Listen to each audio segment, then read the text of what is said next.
Babylon, one of the most famous cities of the Bible.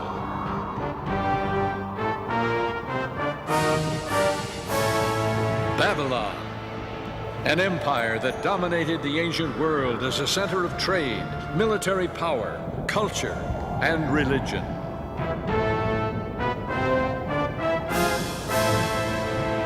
Babylon, the symbol of wealth and opulence, mystery and intrigue, decadence and corruption.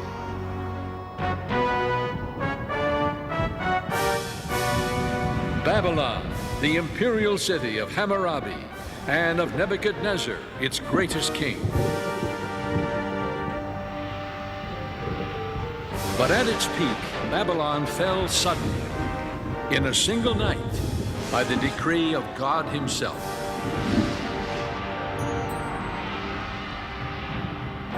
That was over 2,500 years ago. Today, Babylon is rising again on the Mesopotamian plain. Its partial rebuilding has captured the attention of theologians, scholars, and teachers of Bible prophecy alike. To some, it signals the rise of the dreaded Babylon the Great, foretold in the book of Revelation. What relevance does it hold for us today? And why does the legacy of Babylon continue to fascinate us? Join us as we explore Babylon, past, present, and future. Hello, I'm Neil Earl. For years, as a minister and as a historian, I have been fascinated with the ancient Near East, especially as it relates to the Bible. You know, when we think of the places where the events of the Bible occurred, we usually think of Bethlehem, where Jesus was born, Nazareth, where he grew up, or perhaps Jerusalem, where he was crucified. But many famous events of the Bible took place in a land hundreds of miles from where Jesus lived, in a part of the world called Mesopotamia. Mesopotamia means the land between the rivers, the Tigris and the Euphrates. Today, much of ancient Mesopotamia lies within the borders of the modern country of Iraq. Mesopotamia is renowned as the cradle of civilization.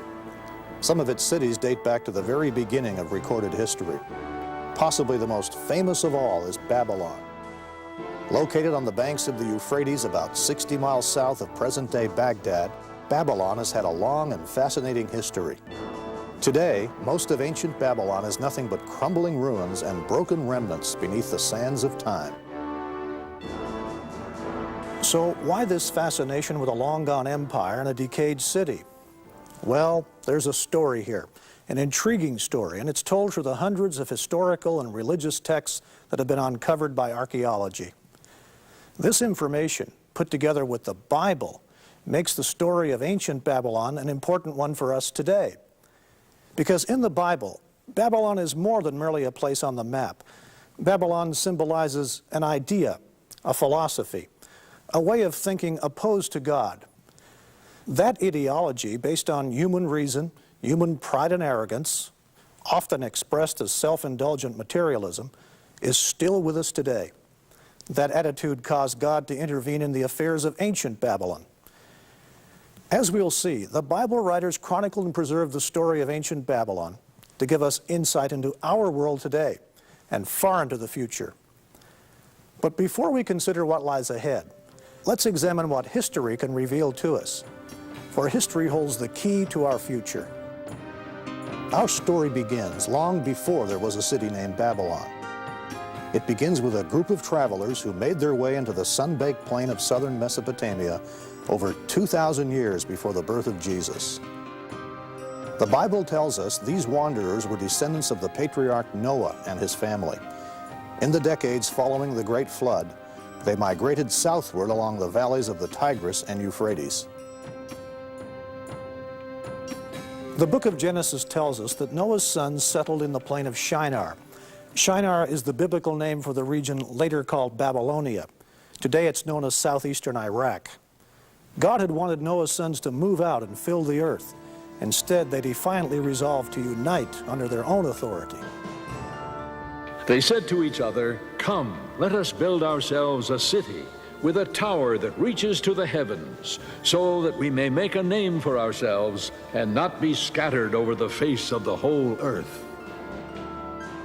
According to the first century historian Flavius Josephus, the leader of these people was Nimrod, Noah's great-grandson. The Bible tells us Nimrod was a mighty warrior on the earth. Under his leadership, the people began to build a great tower. Nimrod wanted to excite people's awe and wonder. He wanted to build an empire. He wanted to hold people together under his authority. The Tower of Babel, I think, illustrates that purpose perfectly, because that's exactly what they attempt to do there. They attempt to be creators. Because when you stop and think of it, Genesis presents creation in terms of being in the form and nature of God. And so we become little creators. And especially in roles of power, they felt that they become creators. And so if you create something and feel that it is so superior, then in a sense you can almost see yourself as being a person of destiny, you know, even somewhat divine, as the ancient rulers often thought of themselves. To build a tower that would reach to the heavens. Doesn't this sound familiar? It's humanity's age-old attempt to try to reach the spiritual through the physical. Artists have offered their impression of what this tower, the famous Tower of Babel, may have looked like. Some of them quite fanciful. More than likely, it was a simple terraced mound of brick and earth, not unlike the later temple towers known as ziggurats. Ziggurats are square at the base, with sloping stepped sides leading upward to a shrine at the top. The plain of Shinar is flat. A building just 100 or so feet high can be seen for miles around. The medieval Tower of Samarra, for example, located north of Baghdad, is a spiral minaret about 150 feet high. Its prominence throughout the region serves as a convenient directional marker. In fact, some medieval travelers thought it was the Tower of Babel. The Bible tells us that God allowed the builders to work on the tower for a while. Then he intervened. The Lord came down to see the city and the tower that the men were building. The Lord said, "If as one people speaking the same language they have begun to do this, then nothing they plan to do will be impossible for them. Come, let us go down and confuse their language, so they will not understand each other." So the Lord scattered them from there over all the earth, and they stopped building the city. That is why it was called Babel, because there the Lord confused the language of the whole world. In a sudden act, God confused the language of the people. A babel of voices arose on the scaffoldings. Suddenly the foremen and architects could no longer communicate with the workers. Panic reigned. The building of the city and its great tower came to an abrupt halt. In the Akkadian language, the site of the uncompleted city was known as the Gate of God. But the Hebrews named it Babel, based on the Hebrew word meaning to confuse. Babylon is merely the Greek mode of spelling the Hebrew Babel. Either way, Babylon and Babel are one and the same. And Babylonia referred to the region centered around the city. The story of the Tower of Babel was designed to teach an important lesson. God's tolerance of human pride and rebellion has its limits. And very early we see Babylon becoming a symbol of opposition to God. In fact, human pride is a consistent theme whenever the Bible mentions Babylon. The grandiose dreams of the builders of the Tower of Babel makes an important historical benchmark. It gives us our first glimpse into a civilization organized against God. The Tower of Babel was God's first intervention in the history of Babylon. It wouldn't be the last. Over 2 centuries passed. Then we find Babylon re-emerging on the world scene, this time under the Amorites. They founded a dynasty there around 2000 BC. Historians call this the Old Babylonian Empire. The most famous king of this empire was a ruler named Hammurabi. Hammurabi is perhaps best known for his set of laws that have been preserved to this day. The famous Code of Hammurabi, one of the first structured systems of law in history. The laws are inscribed on a polished black diorite stela, or pillar, over 7 feet high. It's topped by a bas-relief showing Hammurabi standing before the sun god Shamash, god of justice. The stela carries more than 4,000 lines of cuneiform script in the Akkadian language, containing nearly 300 legal provisions.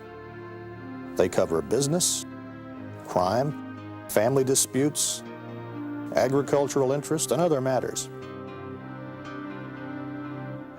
Though the code invoked some harsh punishments, it did bring law and order to a land where crime and disorder had long held sway. Punishment was swift and certain. Under Hammurabi, Babylon achieved military supremacy in Mesopotamia. He built an empire of unequal power. It stretched from the Persian Gulf to the upper reaches of the Tigris River. Babylon became a leading literary and cultural center, the intellectual capital of Mesopotamia. Babylonian civilization was highly advanced. Mathematical and astronomical texts reveal, for example, that the ancient Babylonians developed the 60-minute hour and the 360-degree circle.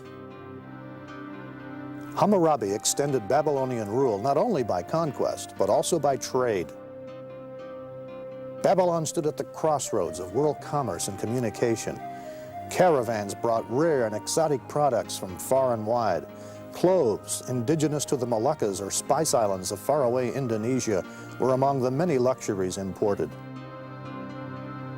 The enticements of trade and commerce, blended with religion, as we'll see, have always been key to the success and dominance of the Babylonian system. Babylon, with its original name meaning Gate of God, was a prominent religious center, and it boasted some of the most striking temples of the ancient world. Like most ancient peoples, Babylonians worshipped many gods.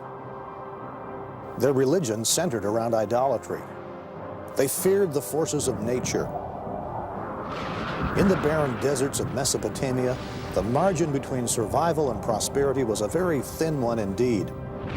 Too little or too much rain could wipe out a whole year's food supply. The Babylonians worshipped scores of different deities, looking to them for mercy and protection, conducting intricate and sometimes chilling rituals. The gods needed appeasing. In ancient times, whoever controlled the religion controlled the people. It was no wonder then that the Babylonians believed their king reigned as the earthly representative of the gods. They were among the first to fuse religion and politics into a totalitarian mindset. That mindset is carried on throughout history. Idolatry permeated every facet of ancient Near Eastern life. And the problem with this was that the ordinary person was almost completely cut off from the knowledge of the true God, the God of the Bible. This, we will see, is also the Babylonian pattern. Hammurabi's laws enabled the king to maintain strict control. After all, Babylon was built on slave labor, and that state required complete subordination of the individual to its power and its gods. The ancient monarchs were totalitarian. While they ruled, they had almost absolute authority because they were the legislature, the judicial, and the executive branch all tied up in one. Practically, historically, every king has, in a sense, set themselves up as little gods. There are very few rulers who recognize God in terms of a power greater than they are. Oh, they may use the language, but they see themselves as above the law, as the key interpreters of the law. So I always say there are just very few rulers that you could say did not see themselves as little gods. Hammurabi forged one of the greatest empires of the ancient Near East. He laid the basis of a civilization that would endure for more than 1,000 years after his death. But it was a civilization based on power, prestige, the pursuit of wealth, and with little knowledge of the Creator God. Even Hammurabi's dynasty could not last forever. After a reign of more than 40 years, barbaric tribesmen from the mountains in the east moved in to raid and weaken Babylonia. A long, drawn-out time of trouble began. Around 1600 years before Christ, Babylon was sacked and burned by another people mentioned in the Bible, the Hittites. The Hittites carried off Babylonian wealth and prisoners to far-off Anatolia, our modern Turkey. Later, the Assyrians, well known to readers of the Old Testament, conquered Babylon. Centuries of political chaos would prevail before Babylon would rise again as an independent city. The first great age of Babylon had ended. Ancient Assyria was one of Babylon's powerful rivals. This massive human-headed winged bull is striking testimony to the power of Assyria. The Assyrian Empire was a huge military machine, widely regarded as one of the most brutal and oppressive kingdoms in history. In 689 BC, Assyria's hammer blows inflicted the worst humiliation yet upon Babylon. In an attempt to throttle a Babylonian resurgence, the Assyrian hordes under King Sennacherib pillaged and burnt Babylon. They threw its rubble into the Euphrates. The Assyrians flooded the city. Its very foundations were destroyed. Sennacherib boasted, "I made its destruction more complete than that by a flood, that in days to come the site of the city and its temples and gods might not be remembered. I completely blotted it out with floods of water and made it like a meadow." Sennacherib left Babylon thinking he had dealt the death blow. He was painfully mistaken. Babylon does not go down easily. She would rise again to claim her revenge. And that's precisely what happened. The site of Babylon was eventually occupied and rebuilt by the Chaldeans. It was the Chaldeans who finally humbled proud Assyria. It was in the year 612 BC when the Chaldeans stormed the walls of Nineveh, Assyria's capital city. Nineveh fell. It was utterly destroyed. Today, the ruins of Nineveh attest to the near-total destruction of that ancient city. So complete was Nineveh's disappearance that it wasn't rediscovered until just 150 years ago. Assyria's power was broken, but under the Chaldeans, Babylon was back with a vengeance. And here is a major clue to biblical history and prophecy. Babylon, this great city, this great symbolic nemesis of God, emerges repeatedly from the abyss of destruction. She reappears again and again on the stage of history, powerfully influencing the course of civilization. The Assyrian collapse left a vacuum which both Egypt and Babylon sought to fill. 1,000 years after the golden age of Hammurabi, Babylon at last had a chance to regain the prominence and prestige that had once been hers. It was the summer of 605 BC. Well-armed Babylonian forces struck a sudden and decisive blow against the Egyptians. Their forces met at Carchemish in northern Syria. The battle cost Egypt its control of the Middle East. Now, almost a millennium after Hammurabi, Babylon once again held undisputed power in the ancient Near East. Yes, Babylon was back. But could a resurgent, rebuilt Babylon avert the fate that had already overtaken Nimrod's city and Hammurabi's empire?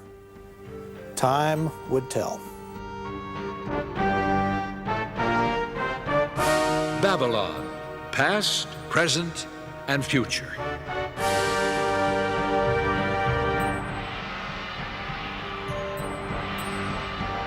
The Egyptian army of Pharaoh Necho II clashed with Babylon in 605 BC at Carchemish on the Euphrates River.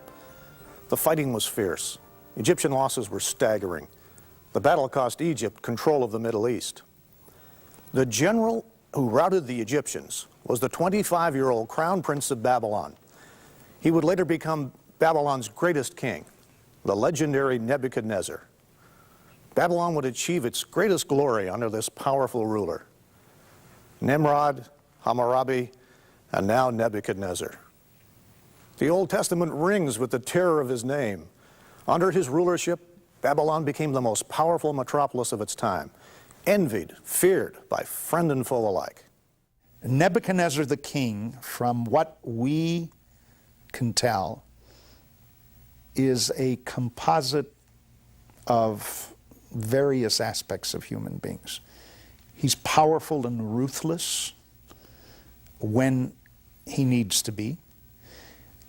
He also, though, is a human being that has his doubts, his questions.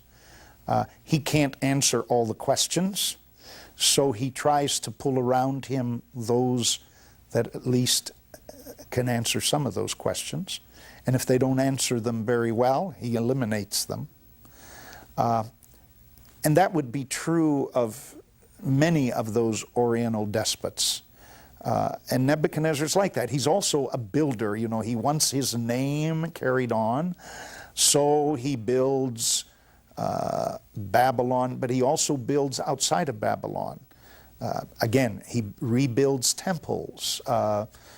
He does all these kinds of things in an effort to please the gods, because he's not always sure what the gods are going to do.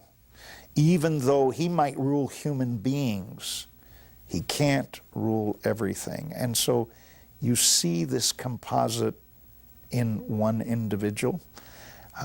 Now, we can't delve into his mind.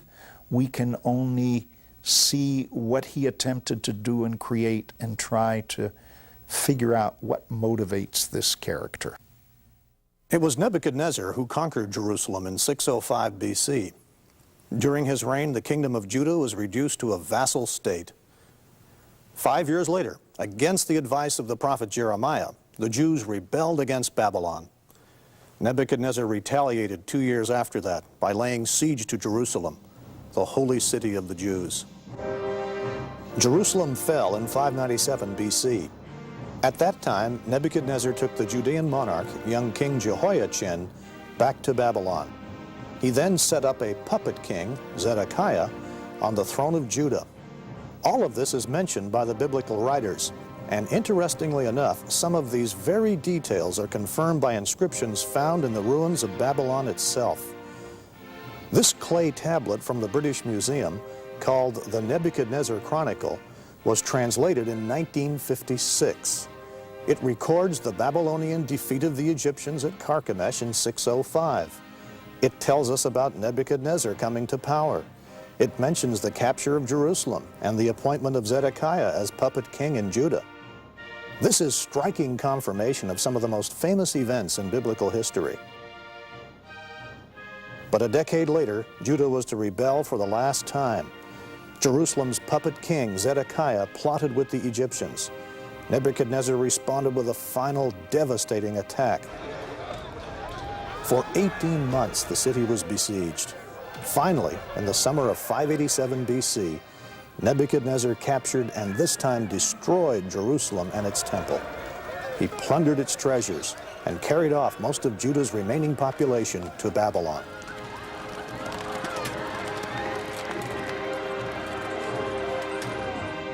The kingdom of Judah ceased to exist. The Jews became a people of exile. A poignant record of all of this is found in Psalm 137. This beautiful song expresses the extreme sadness of the Jewish captives, crying out for their homeland. By the rivers of Babylon, we sat down and wept when we remembered Zion.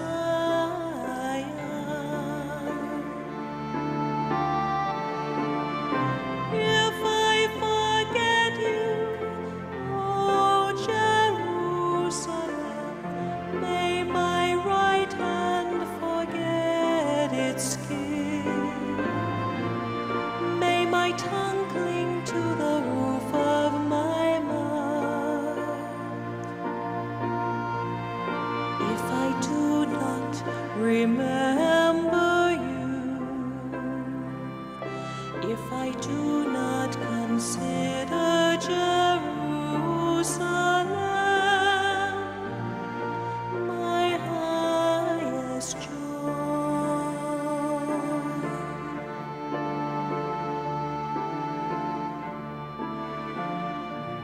Babylon was at the height of her glory when the Jewish exiles came streaming in.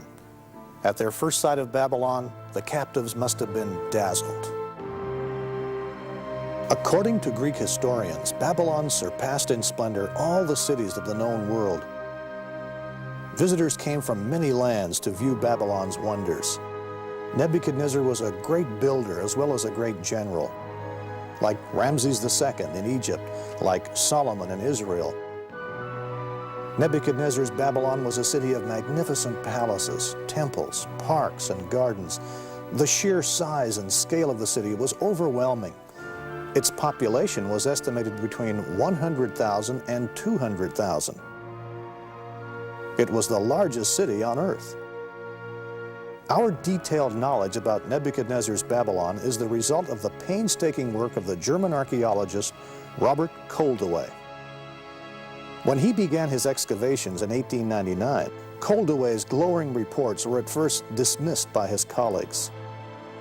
But as his excavations began to uncover the Babylon of the Bible as a historical reality, his work became the talk of Europe. Just north of the city, Koldewey discovered piles of beautiful blue glazed bricks laying in the sand. The bricks had once decorated the walls flanking the city's processional way. Brick was the standard building material of the Babylonians. Koldewey sent the bricks back to Germany for identification and reassembly. The results were astounding. Here in the Pergamon Museum in Berlin are the actual bricks of Nebuchadnezzar's time reassembled. These magnificent lions, for example, were a symbol of the goddess Ishtar, one of Babylon's major deities. There were 120 of these flanking the approaches to the massive Ishtar Gate. This is what the processional way looks like at Babylon today. The paving stones are the very ones upon which Nebuchadnezzar himself walked. Its walls have been partially rebuilt by archaeologists, and though they lack the beautiful glazed brick lions that once adorned them, they still convey an idea of the magnificence of this famous boulevard. One man who was impressed by Koldewey's discoveries was the pioneer motion picture director D.W. Griffith. In 1916, Griffith produced Intolerance, an historical film based on the theme of man's inhumanity to man.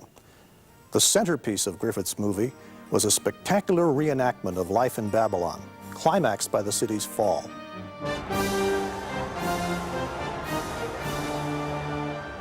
In the film, Griffith magically brought to the silver screen the magnificence and grandeur of Nebuchadnezzar's Babylon, a city that had been buried for some 25 centuries.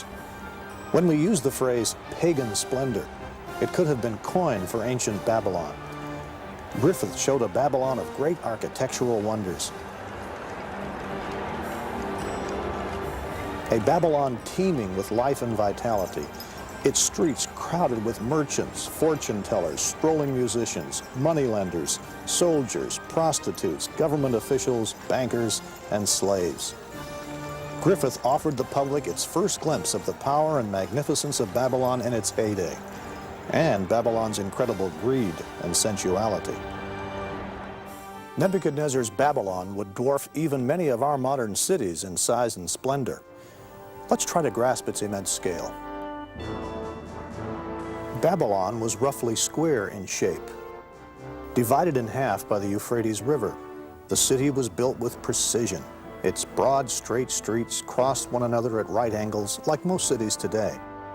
Babylon was enclosed by a double defensive wall circled by a moat.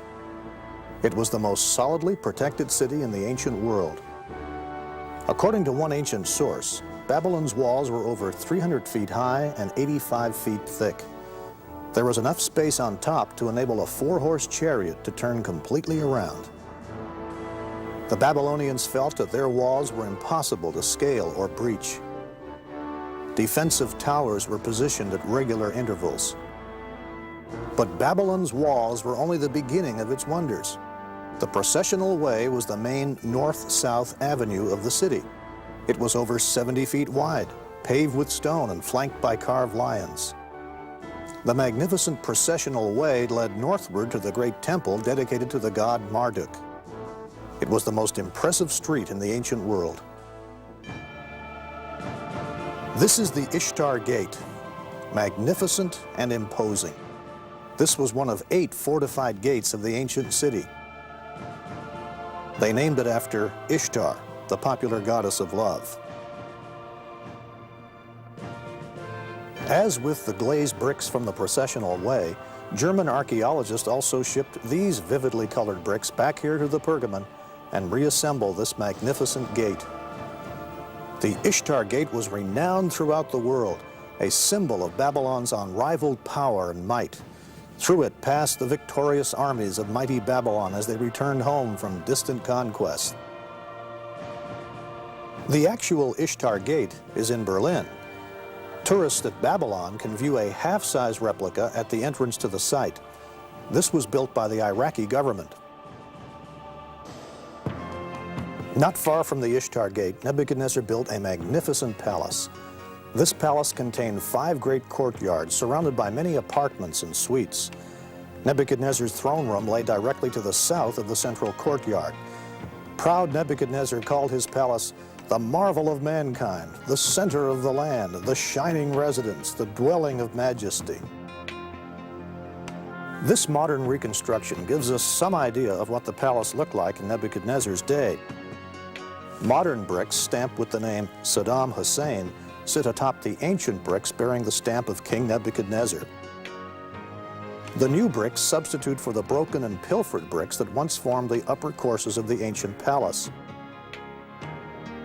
With a little imagination, you can step back in time and enter the palace.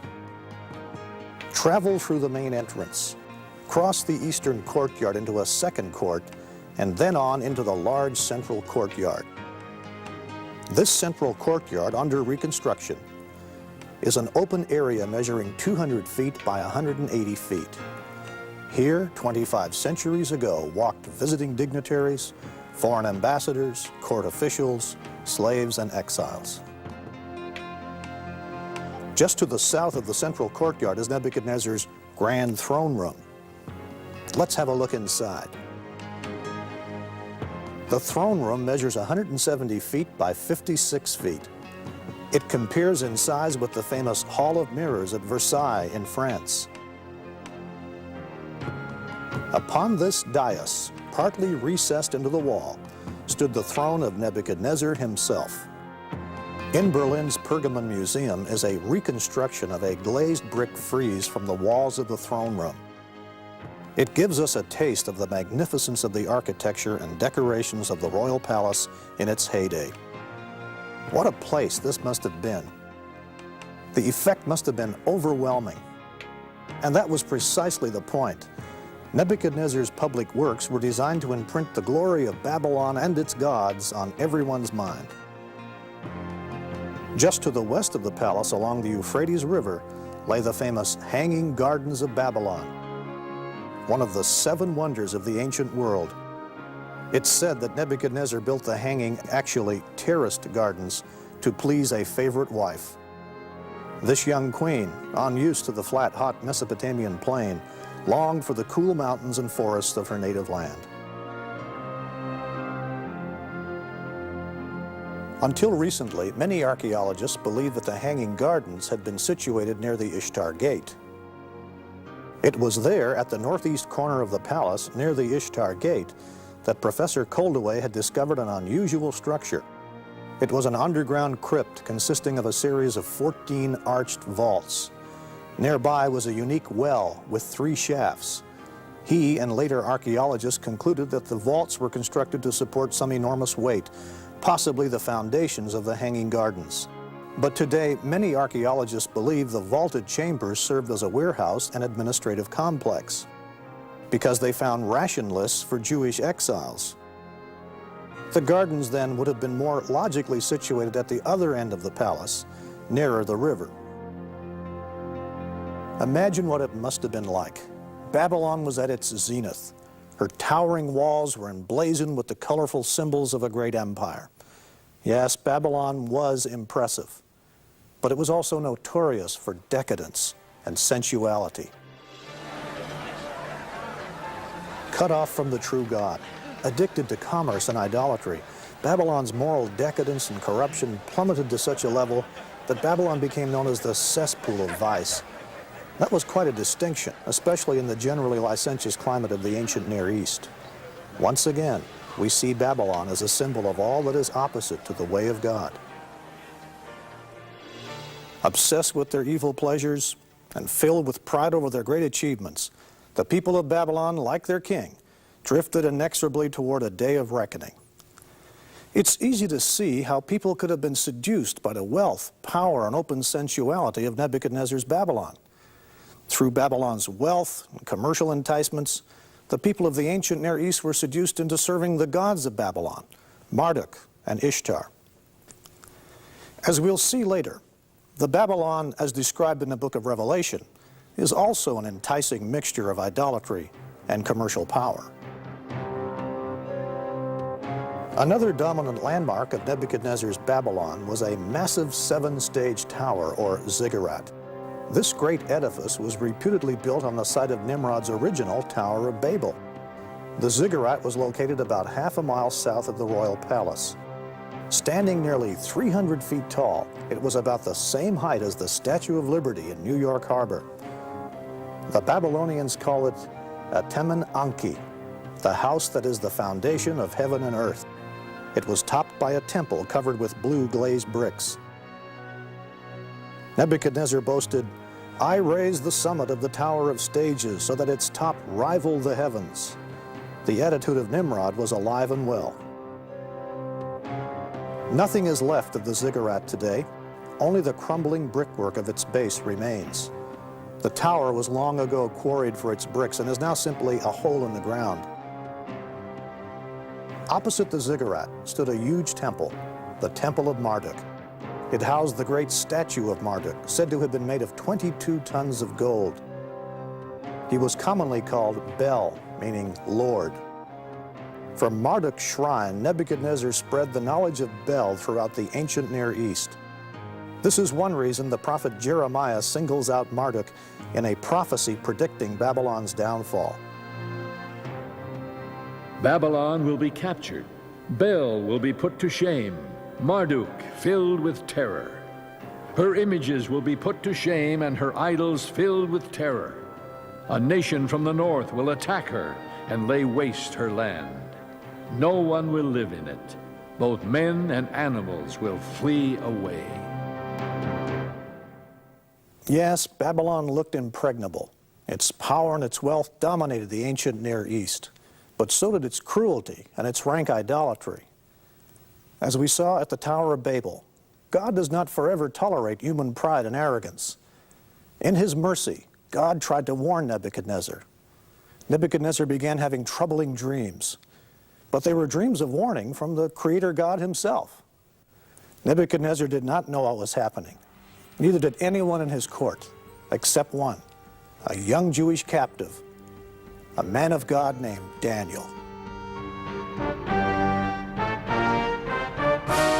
Babylon, past, present, and future.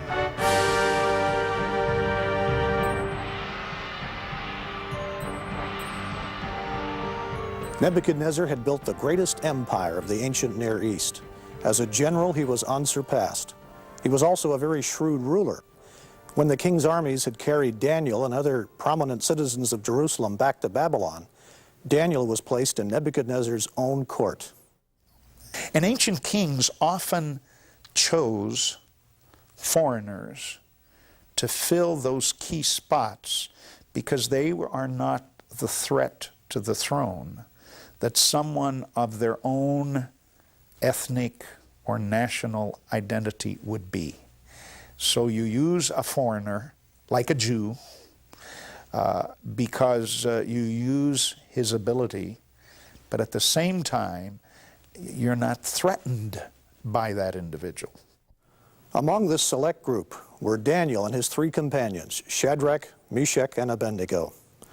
Although they were captives, they remained completely loyal to the true God, the God of Israel. Their experiences of standing up to materialism and idolatry are among the best-known stories of the Bible. When Daniel's three friends refused to worship a golden statue which Nebuchadnezzar had set up, the enraged king committed them to the famous fiery furnace. Then Nebuchadnezzar was furious with Shadrach, Meshach, and Abednego, and his attitude toward them changed. He ordered the furnace heated 7 times hotter than usual, and commanded some of the strongest soldiers in his army to tie up Shadrach, Meshach, and Abednego and throw them into the blazing furnace. So these men, wearing their robes, trousers, turbans, and other clothes, were bound and thrown into the blazing furnace. The king's command was so urgent and the furnace so hot that the flames of the fire killed the soldiers who took up Shadrach, Meshach, and Abednego, and these 3 men, firmly tied, fell into the blazing furnace. Then King Nebuchadnezzar leaped to his feet in amazement and asked his advisors, "Weren't there 3 men that we tied up and threw into the fire?" They replied, "Certainly, O king." He said, "Look, I see 4 men walking around in the fire, unbound and unharmed, and the 4th looks like a son of the gods." For once outflanked, the astonished Nebuchadnezzar called Shadrach, Meshach, and Abednego to his side. The fire had not harmed their bodies, nor did they smell of smoke. In an amazing turnabout, Nebuchadnezzar praised the God who had sent his angel to rescue them. He promoted them to high positions in his kingdom. The relationship between Daniel and Nebuchadnezzar was a strange one indeed. On one hand, there was Nebuchadnezzar, pagan ruler of the known world, whose dazzling accomplishments rested on military force and slave labor. On the other, a young Jewish captive brought from his homeland to Babylon, a servant of the one true God, yet loyal to his new king. Nebuchadnezzar is presented as being, at least in the book of Daniel, somewhat sympathetic to the God of Israel and the God of Daniel. But to call Nebuchadnezzar someone who has placed his faith in the God of Israel and Daniel, I would say no. These ancient kings were great politicians, and they made decisions on that which was based, they felt, in terms of their own favor. It was while Daniel was captive in Babylon that he and the king began having disturbing dreams and visions. God was giving them both insight into the future. The 2nd chapter of the book of Daniel records one particularly disturbing dream of Nebuchadnezzar. Daniel describes it. "You, O king, were watching, and behold, a great image. This great image, whose splendor was excellent, stood before you, and its form was awesome. This image's head was of fine gold, its chest and arms of silver, its belly and thighs of bronze, its legs of iron, its feet partly of iron and partly of clay. You watched while a stone was cut out without hands, which struck the image on its feet of iron and clay and broke them in pieces. Then the wind carried them away, and the stone that struck the image became a great mountain and filled the whole earth." No wonder this dream troubled Nebuchadnezzar. Daniel told the king both what he had seen and gave him an interpretation, a revelation from God himself. The head of gold was Nebuchadnezzar's empire. The silver, bronze, and part iron, part clay portions of the statue represented successive kingdoms. Each was inferior to the one before. The stone symbolized the ever-ruling kingdom of God, the unseen God who determines the fate of all kingdoms, including Nebuchadnezzar's. When Nebuchadnezzar heard this interpretation, he fell on his face before Daniel. Once again, he praised the God of Israel. But the old arrogance soon reasserted itself. The book of Daniel portrays Nebuchadnezzar in the mold of many dictators we've seen strut across the stage of history. He was filled with pride and given to fits of rage. He controlled a great empire, but he couldn't control himself. Daniel warned Nebuchadnezzar that the God who controlled all the kingdoms of the earth would humble him if he didn't change his ways. The warnings fell on deaf ears, Instead of giving God the glory, Nebuchadnezzar saw himself as the source of greatness. The book of Daniel describes how God humbled this proud king and how God taught him there was a kingdom far more powerful than Babylon, a spiritual kingdom, the kingdom of God. While walking one day on the roof of his palace, Nebuchadnezzar, at the height of his greatness, looked out over the city. He just couldn't help himself. He boasted, "Is not this the great Babylon that I have built for a royal dwelling by my mighty power and for the honor of my majesty?" While the word was still in the king's mouth, a voice fell from heaven. "King Nebuchadnezzar, to you it is spoken. The kingdom has departed from you." That very hour the word was fulfilled concerning Nebuchadnezzar. He was driven from men and ate grass like oxen. His body was wet with the dew of heaven, till his hair had grown like eagle feathers, and his nails like bird claws. He was given over to insanity. For 7 years, he behaved more like a wild beast than a human being. At the end of the 7 years, Nebuchadnezzar's mind was restored, but the experience had taught him a crucial lesson. It is perhaps the key lesson in the book of Daniel. God, not petty princelings, holds ultimate authority over this world. The Bible records Nebuchadnezzar's warning to those who would follow him in positions of power and authority. Whether in the cabinet room or the boardroom, it's advice that all of us would do well to heed. At the end of that time, I, Nebuchadnezzar, raised my eyes toward heaven, and my sanity was restored. Then I praised the Most High. I honored and glorified him who lives forever. His dominion is an eternal dominion. His kingdom endures from generation to generation. No one can hold back his hand or say to him, "What have you done?" Everything he does is right, and all his ways are just. And those who walk in pride, he is able to humble. But if Nebuchadnezzar had learned this important lesson, his descendants had not. After a 43-year reign, Nebuchadnezzar died in 562 BC.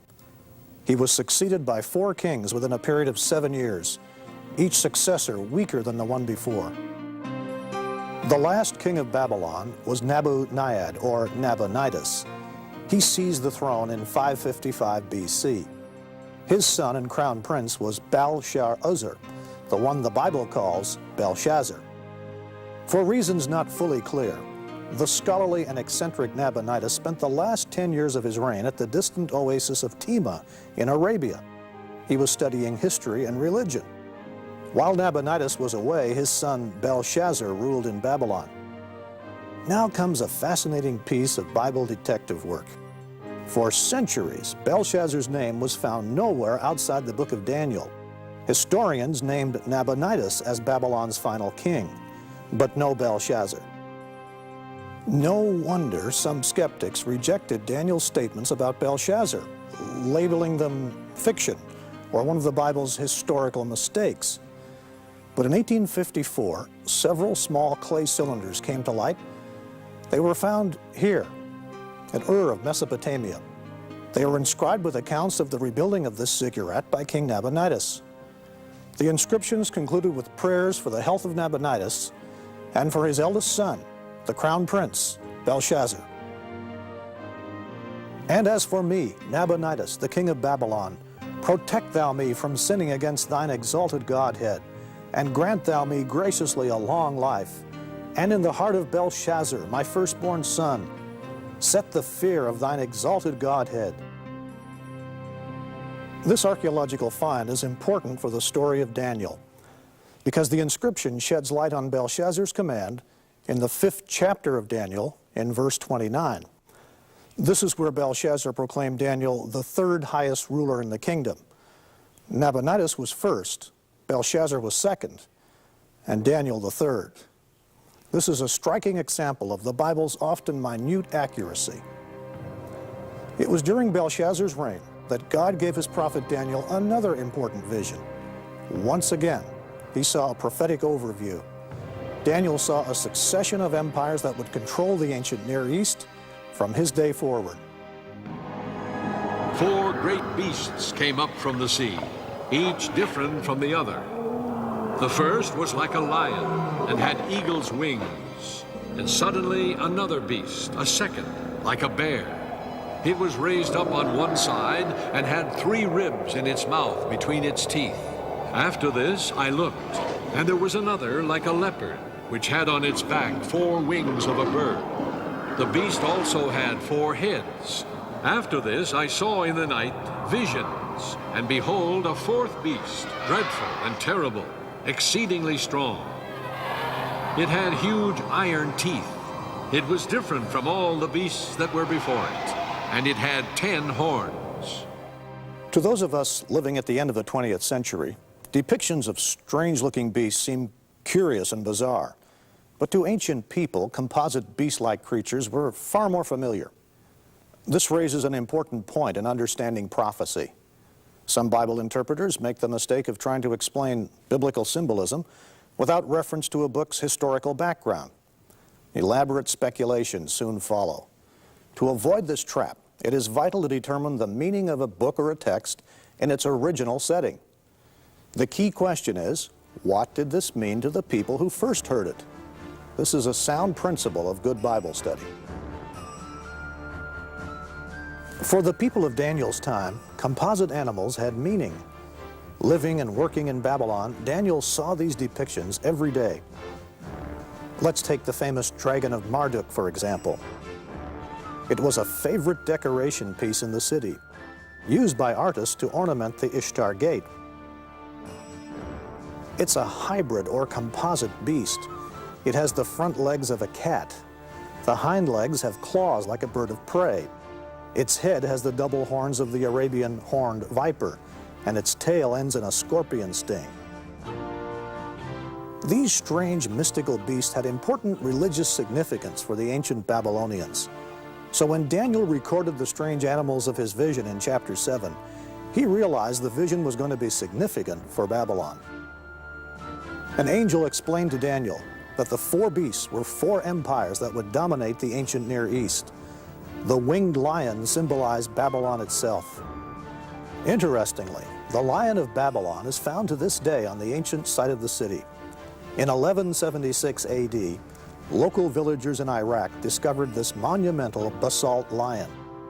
It confirms the lion was the symbol of the goddess Ishtar and of Babylon itself. The lion stands over a fallen enemy trampled beneath its paws. The lion's back has markings indicating that it was meant for Ishtar's saddle. A woman riding a beast? This would be a significant image later on in the book of Revelation. According to many commentators, the bear in the vision symbolized the Medes and the Persians. And sure enough, the Medo-Persian Empire replaced Babylon. The 4-headed leopard has 4 wings.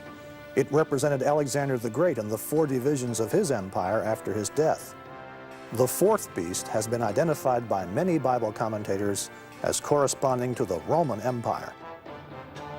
The book of Daniel paints a vivid picture of the transition from Babylon, the Lion Kingdom, to the Bear Kingdom. It's one of the most famous scenes of the Bible. It was October 539 BC. Apparently during the New Year's festival, Belshazzar planned a great feast. The king had invited 1,000 of the leading men of his empire for the celebrations. Little did they realize what was going to happen. What made this great banquet so unusual was that it took place while the Persians were besieging Babylon. Yet Belshazzar's faith rested in the mighty walls of the city. That fatal overconfidence would be his undoing. It was during the banquet, in a great show of arrogance in the face of God, that Belshazzar ordered wine to be served. He then toasted the gods of Babylon.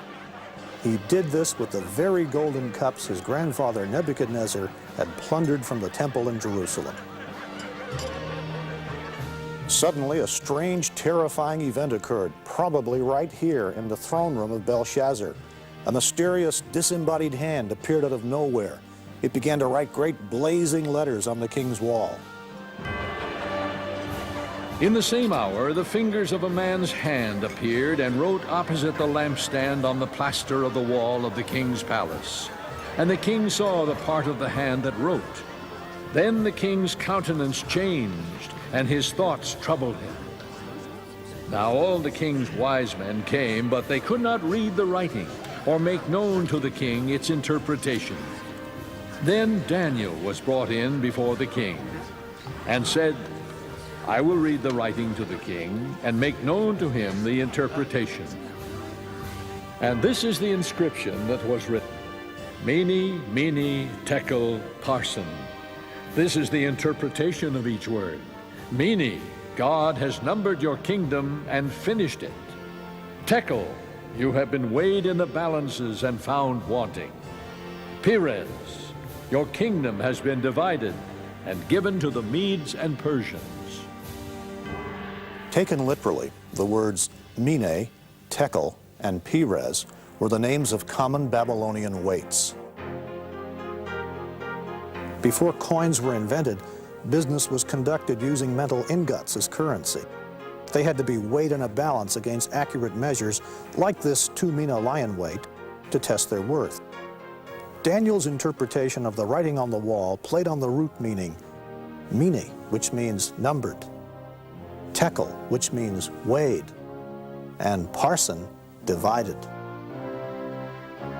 Babylon's time had run out.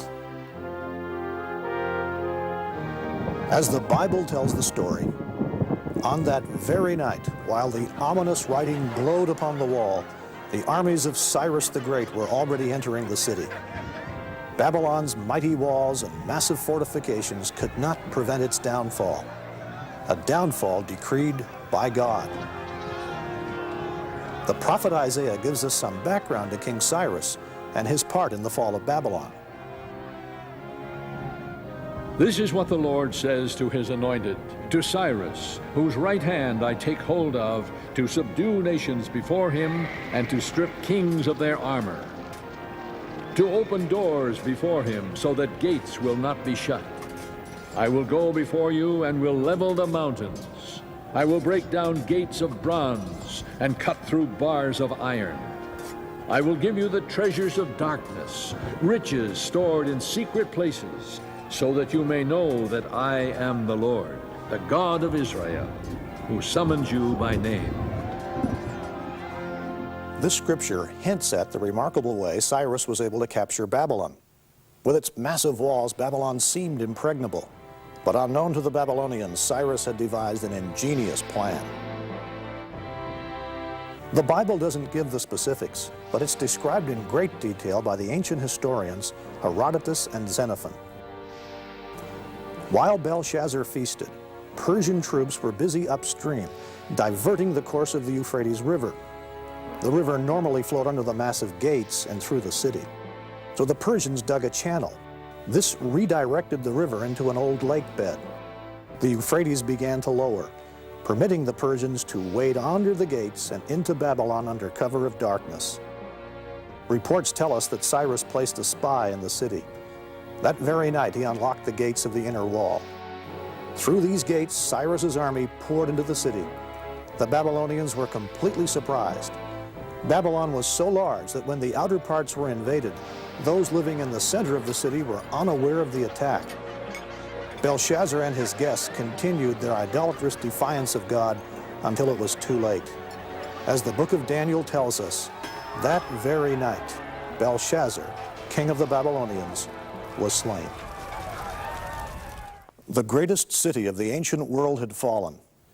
The head of gold, which we saw in Daniel 2, had been replaced by the chest and arms of silver, the lion by the bear. Babylon was the economic colossus of the ancient world, but it had become a byword for moral decadence and corruption. Its leaders had become drunk with their own power. The fall of Babylon teaches a lesson we are only too prone to forget. God rules in history. It's a lesson for us today. Babylon was finished as a great power. Yet Babylon had fallen before. Would it? Could it rise again? Babylon, past, present, and future.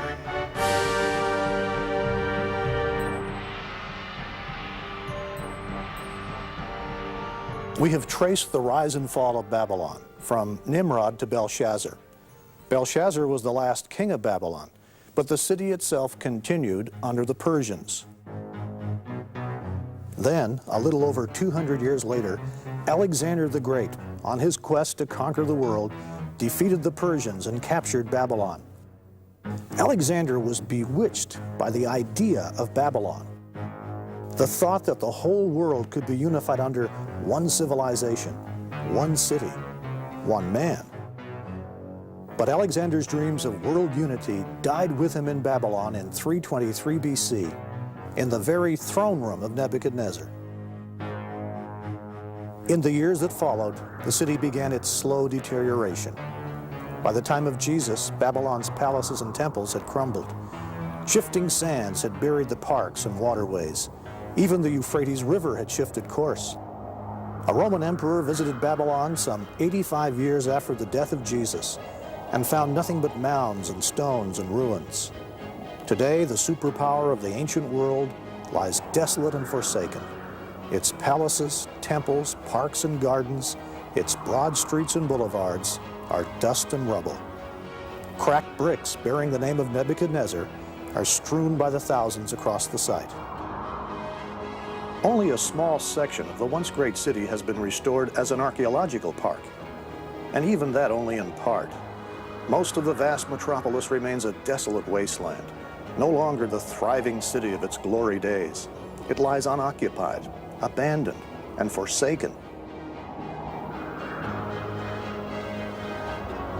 Babylon, the jewel of kingdoms, the glory of the Babylonians' pride, will be overthrown by God like Sodom and Gomorrah. She will never be inhabited or lived in through all generations. The handwriting on the wall had marked the end of Babylon as a thriving city, but it was not the end of Babylon as an idea. Even Alexander the Great was seduced by its legacy. And when we get to the New Testament, we find that Babylon becomes more than merely a geographical location. Babylon symbolizes an ideology, an attitude, the epitome of a civilization organized in opposition to God. I would describe Babylon as being a city that symbolizes in Scripture that which is the height of human power, and how it rules, conquers, and so on, all the way down through history. But ultimately, how its rulers were corrupt, and it kind of gets what it deserves in the course of human history because those who ruled it thought of themselves as little gods. Here's the point. In all ages, the people of God have lived in the midst of a spiritual Babylon, a godless world. In such a world in pursuit of the physical, the material, the profit motive, little thought has been given to the spiritual realm, to the kingdom of God. This is, as we've seen, the Babylonian pattern. And in that sense, Babylon is with us now. When the New Testament wants to picture evil and defiance of God reaching ultimate fulfillment, it uses a phrase we can now well relate to, Babylon the Great. That phrase is found in the last book of the Bible, the mysterious Apocalypse, or Book of Revelation. The Book of Revelation is written around a remarkable vision from God, given to a man named John. His vision is often considered one of the most difficult parts of the Bible to understand. It's filled with strange images, sights, and sounds, and one of the most well-known are the mysterious four horsemen. We generally call the book of Revelation an example of apocalyptic literature. And by that we mean there is a kind of literature in the first century. It also exists prior to and after the first century, but it's common in the first century, which has certain features, and many of these can be found in the book of Revelation. Some of them include visions. In other words, someone will have a vision and record what was seen, and the vision can either be a vision of what is going on in heaven or a vision of the future, or sometimes both. Sometimes there are journeys to heaven in this kind of literature. Someone is transported to heaven to see this. It's not simply a vision on earth, but there's actually a journey made. A couple of the other features that would be typical of apocalyptic literature include a lot of symbolism, and symbolism could be one of several kinds. There are, for example, many animals, both natural, a ram or some sort of sheep or goat, which will figure in this literature, as well as fantastic animals with strange heads and wings and almost bizarre sorts of creatures.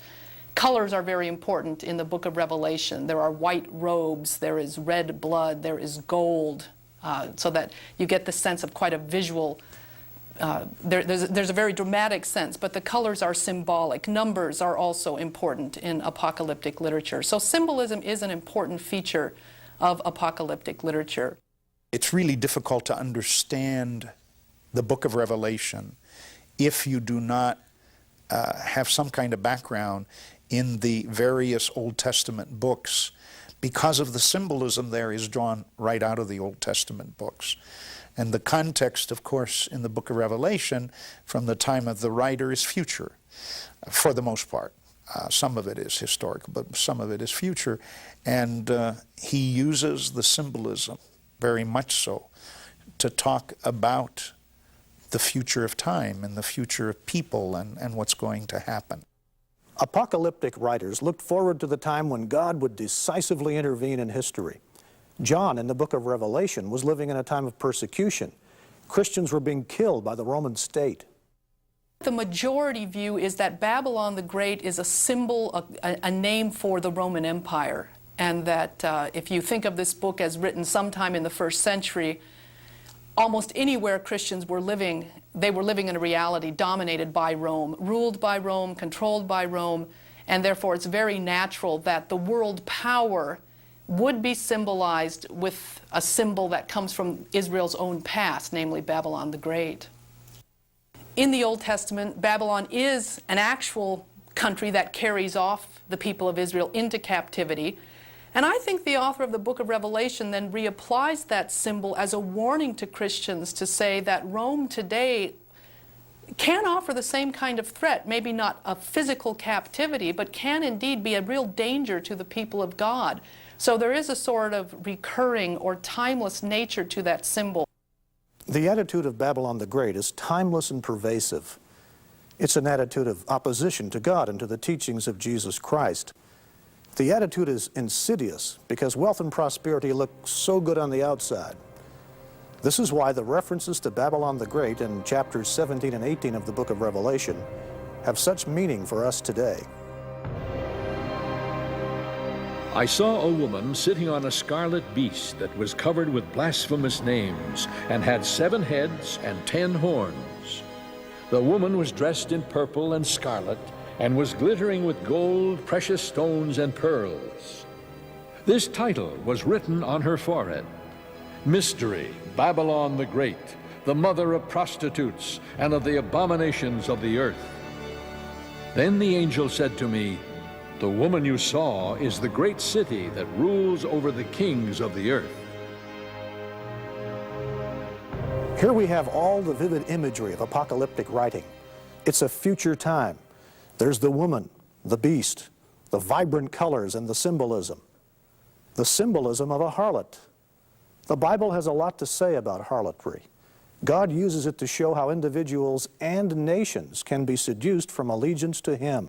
In the Old Testament, harlotry is usually an imagery for idolatry. That is to say, the people commit harlotry. God's people commits harlotry when it is unfaithful to God, when it pursues idol worship.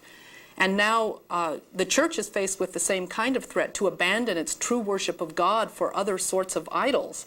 Well, a harlot is an image of a seductress, someone who, as I said, is enticing them, alluring them to follow this way and to give up their loyalties to what they know to be the true God. The Bible uses the symbol of harlotry in a couple of different ways. Harlotry is worshiping false gods. But as New Testament scholar George Eldon Ladd explains, harlotry also means the prostitution of everything for commercial gain. The metaphor of harlotry is also used by the prophets of the heathen nations. Tyre is a city who will play the harlot with all the kingdoms of the world upon the face of the earth. The idea here is not one of spiritual faithlessness, but of the prostitution of everything to commercial gain. Nineveh is also described as a harlot because of the way she enticed weaker nations by her display of power and splendor, only to scorn and enslave them. Ladd says of Revelation chapter 17, "Here the harlot is Babylon, the symbol of human civilization with all its pomp and circumstance organized in opposition to God, the city which has dominion over the kings of the earth." We've traced Babylon's appeal through the scriptures and through history, from the Tower of Babel to Nebuchadnezzar's city, and now to the book of Revelation, where Babylon the Great has reached immense power. I think John is trying to paint Babylon as alluring and enticing. And one of the ways you would do that is to show how wealthy and prosperous and satisfying this reality is. And it can lull Christians into a false sense of security. So he's warning them by showing the seductiveness of this particular vision of the world. In the book of Revelation, then, Babylon the Great becomes the code word for a monstrous anti-Christian world system, an economic colossus dedicated to accumulating power and wealth through world trade. This is Babylon's fatal attraction, commercial gain at any cost. For all the nations have drunk the maddening wine of her adulteries. The kings of the earth committed adultery with her, and the merchants of the earth grew rich from her excessive luxuries. Across the centuries, many have attempted to identify Babylon with specific nations, empires, or even churches. Every year, it seems, new candidates are nominated for the role of the symbolic figures in the book of Revelation. Babylon, the beast, the false prophet. But all interpretations have one thing in common. They've all been wrong. The history of interpreting the book of Revelation is quite interesting because almost every generation of Christians that reads it feels we are the direct addressees of that book. Babylon is this entity or this church or this empire. Time and time again, people have predicted the end of events, and then they've had to change their minds, revise, redo. Maybe we read that wrong, maybe we read that wrong, and this refrain is repeated over and over, not just in the 20th century, but the whole history of reading and interpreting this book shows we've been wrong time and time again. Now that ought to tell us that it's very dangerous to jump to conclusions about and to be dogmatic about who is Babylon, when do these events happen. The when question is probably not the most important question in the book of Revelation anyway. That God will triumph. That God will triumph through Jesus Christ. These are the central affirmations of that book. But when it happens and who fits what pictures strike me as almost leading us away from the central message of that book. So the book of Revelation describes the final culmination of the spirit of ancient Babylon, an anti-God attitude that is present today, present through history, and will reach its climax at the end of the age. But no matter what happens, God's final triumph over all things is assured. Chapter 18 of the book of Revelation celebrates in advance God's final victory over Babylon the Great. When the kings of the earth who committed adultery with her and shared her luxury see the smoke of her burning, they will weep and mourn over her. Terrified at her torment, they will stand far off and cry, "Woe, woe, O great city, O Babylon, city of power! In 1 hour your doom has come." The merchants of the earth will weep and mourn over her because no one buys their cargoes anymore. The merchants who sold these things and gained their wealth from her will stand far off, terrified at her torment. They will weep and mourn and cry out. Then a mighty angel picked up a boulder the size of a large millstone and threw it into the sea and said, "With such violence the great city of Babylon will be thrown down, never to be found again." Yes, the story of Babylon is a sobering one. That old city buried beneath the Mesopotamian plain has become the symbol of a society given over to greed, a society moving farther and farther away from the knowledge of God. Does this sound familiar? John is describing a world very much like ours today. Merchants in the ancient Near East grew rich by the exploitation of pleasure. Many business people today are doing the same thing. Business deals and buyouts are often based on greed, money, and power. Many individuals take advantage of the system to enrich themselves while exploiting the young, the old, the uneducated, and the unfortunate. Christians are not immune to the seductions of this Babylonian system. We are warned against the deceitfulness of money, riches, power, and pleasure. We are to live instead according to the teachings of Jesus, and those teachings include service, giving, and sharing. That's why John warns us, "Come out of her, my people, that you share not in her sins, and receive not of her plagues." The New Testament is full of warnings against the dangers and the lure of materialism, that riches can lull us into a false sense of security. Jesus said, "You cannot serve two masters. No one can serve God and mammon." And then in the book of Revelation, of course, Babylon is portrayed as extremely wealthy, and there it is, God or mammon. So it's all part of the picture, part of the trappings, and probably the materialistic note is part of that as well. In the time sequence of the book of Revelation, Babylon is destroyed. But the good news is, this is not the end of the world. Not at all. In John's vision, it's the beginning of the rule of the saints under Jesus Christ. So the apocalypse offers hope. It's a vision of victory, the victory of Jesus over all who oppose the kingdom of God. To say that the book of Revelation is a vision of the victory of Jesus Christ is actually a pretty good summary. If you think of the standpoint of both the first century Christians and of us today, it's a true statement in two ways. One, you look back to the victory of Jesus on the cross, what we talk about, Jesus' victory over the powers of sin and death. And it's precisely that victory which guarantees the future victory and gives hope for the future. So yes, a final victory of Christ is a good way to summarize that book, but you have to always remember that's already guaranteed and begun in what God has done in Christ on the cross. Our story has taken us from Nimrod to Nebuchadnezzar to now, and on into the future. We have seen the legacy of Babylon. It's been a familiar pattern we've seen woven across history. And the attitude of Babylon is with us today. So we are challenged. What kingdom will we serve? The kingdom of God or Babylon? God or Mammon? Babylon the Great represents the epitome of human power apart from God. But the kingdom of God is far more powerful. Our calling is to serve that kingdom and its king, Jesus Christ. Ultimately, his is the only kingdom that will endure. The power and the glory are Christ's alone. That is the lesson that even Babylon the Great will be forced to learn.